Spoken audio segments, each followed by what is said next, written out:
desaparegut dibuixos animats i Déu-n'hi-do com han canviat les coses.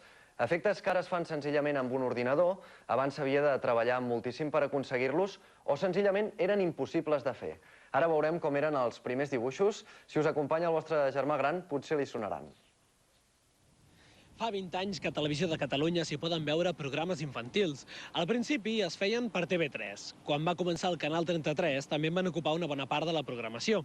I finalment, fa més de 2 anys, va néixer el K3. En aquest canal, la programació infantil és la total protagonista. Avui farem un viatge en el temps per repassar els primers dibuixos animats que es van veure a Televisió de Catalunya. Al 1984, al cap d'uns quants mesos de proves, van començar els programes a TV3. Juntament amb les sèries, els informatius i les pel·lícules, van aparèixer els dibuixos animats. Els primers van ser els de Pac-Man, inspirats en un videojoc que en aquella època era molt famós, el Menjacoc. Pac-Man! Soc jo! Pac-Man! Un altre dels que va estrenar a TV3 va ser Mr. Hiccup, un homenet que tenia molts problemes per culpa d'un cinglot que no li marxava de cap manera.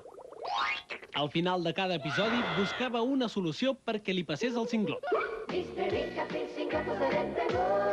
D'aquella època hi ha personatges que segurament molts ja els coneixeu. Fem-ne un repàs. Aquest sóc jo! Això és tenir sort! Quiet aquí clavat!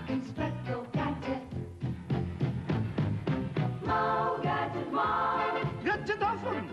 Gadget ho barret! Gadget, no veus? Elàstic o gadgets, vet aquí els bandits! No s'han d'escapar!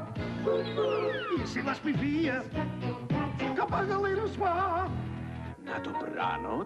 Durant molts anys s'ha pogut veure com era la vida d'un osset molt simpàtic i els seus amics. Eren les històries de l'osset Faluc. Hi ha sèries que es van estrenar fa molts anys i encara s'emeten ara, com per exemple el Doctor Slump. N'hi ha d'altres que s'han emès durant molt de temps i n'hem pogut veure diferents versions, com Bola de Drac. També hi ha personatges de sèries que han acabat sent protagonistes de pel·lícules. La majoria d'aquests dibuixos es van portar d'altres països. Del que s'està fent a altres televisions, si veiem que alguna cosa ens interessa molt, demanem informació. Això vol dir informació sobre els continguts capítol a capítol de tota la sèrie i capítols sencers per visionar. O sigui, tenim una feina que és meravellosa, no? Els Barrufets van arribar l'any 85, això fa la tira d'anys, i venien dels Estats Units. I ens va interessar, en aquell moment va interessar perquè era una historieta còmica que sortia a la revista Cavall Fort.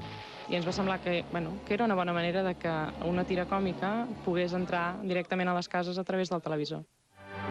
Però a mesura que han anat passant els anys, a Catalunya cada cop s'han fet més sèries. Un exemple el tenim l'any de les Olimpíades, quan vam veure les històries de la mascota dels Jocs, el Kobe.